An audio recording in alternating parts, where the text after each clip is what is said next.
So I want to start off by just doing a quick promotion here. Story Fair in Fond du Lac, it's sort of our first unofficial writers conference. It's a one-day, it's free to the public. So if you want more information on it, it's called Story Fair. It's October 7th from 10 to 3. We have 5 great writers there and children's stories for the family. So it's going to be a great event. So if you want more information, come see me. And it was really an honor to be named the Poet Laureate for North Fond Du Lac, our very first Poet Laureate. And a lot of the ideas for the North Fond Du Lac Poet Laureate came from Tom Cannon, and he was one of my motivators for that too. So it was to Tom. All right. Change your minds. Okay, so I'm going to read a few, and 2 or 3 of them are going to be about our family health crisis. And sometimes family life events can spur this creativity, and I certainly felt the muse. My son Stefan has special needs, and he was hospitalized for about 2 months between late April and late July. So that brought out some creativity.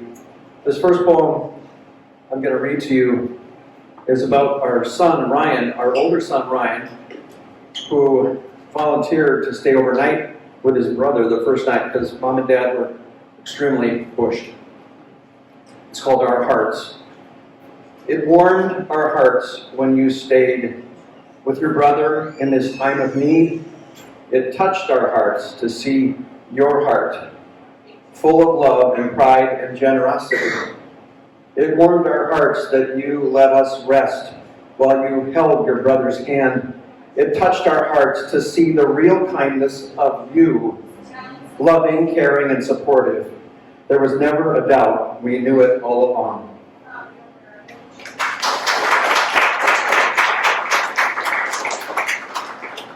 I'm going to find a couple more here. This is now another really interesting thing that came up during a very tough time for our family is that I happened to be doing a podcast. This was about 2 weeks before Stefan's hospitalization and the crisis. I had Frank Watkinson on the show. He's about 75 years old. He plays guitar, and he has 588,000 followers on YouTube from England. And I was amazed that he actually came on my podcast. And so I thought I'd throw him some poetry after the podcast. He came up with a song called Pretty Eyes about 2 days later. And since then I've written 7 songs for him. And again, the muse was at work. I'll do Pretty Eyes, and I'm going to do 2 more about Stefan's situation. This is the first song that Frank actually put the music. Pretty eyes so deep and blue, everywhere I see you. Pretty eyes so deep and blue, they touch me, it's true. Pretty eyes alone at night, clear my mind, clear my sight. Pretty eyes so deep and blue, I'm in love with you, it's true. Pretty eyes against the wind, here you come around again.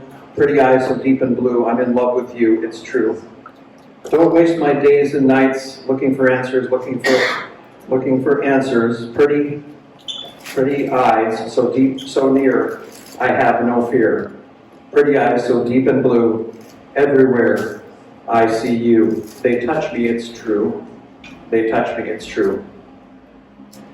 Thank you. This is another poem that I wrote about when my son Stefan was in the hospital, in the ICU, and I was holding his hand. It's called Hold Your Hand. When you're crying out, when life makes no sense, I hold your hand. When the pain hits too hard, when life plays too hard, I hold your hand. Why does it hurt, Dad?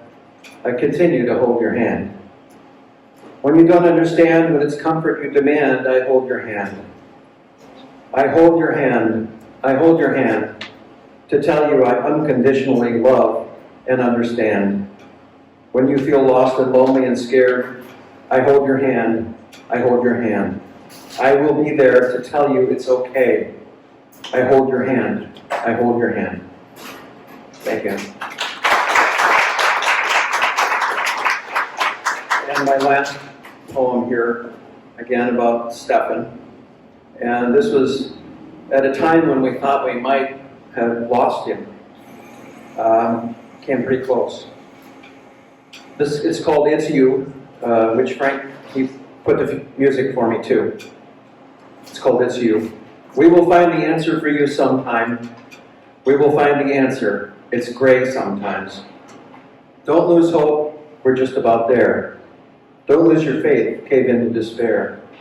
You are the light in our lives, and we hold you tighter still. You lift us up with your courage and your amazing will, wondering what the day will bring. Someday our hearts will sing. It's you. Our tears are streaming for. A parent's love can certainly not be more. When you're feeling blue, I hope this song comes right straight through. It's you. It's you. It's you. And when you're back home with your toys and your swing, you'll be able to dream and do everything. You'll find such joy and such peace abounds. Mom and Dad's tears will see the real love you found. That's called It's You. So, my point is tragic situations. And by the way, Stefan's doing much better now. He's gained about 20 pounds in the last month, and he's coming out of it, but it was very scary for a while. But sometimes the most tragic times can bring creativity, and poetry can help you through that. So that's my message to you. Oh, the podcast, yes. Well, it's available if you do a Google search for Poets Have Something to Say, and you'll find the podcast. It's on Spotify and Apple, and so that's exciting. Patrick McCorkle is going to be a guest in a couple of months, so look forward to that too. All right, thanks everyone. Yeah, great meeting.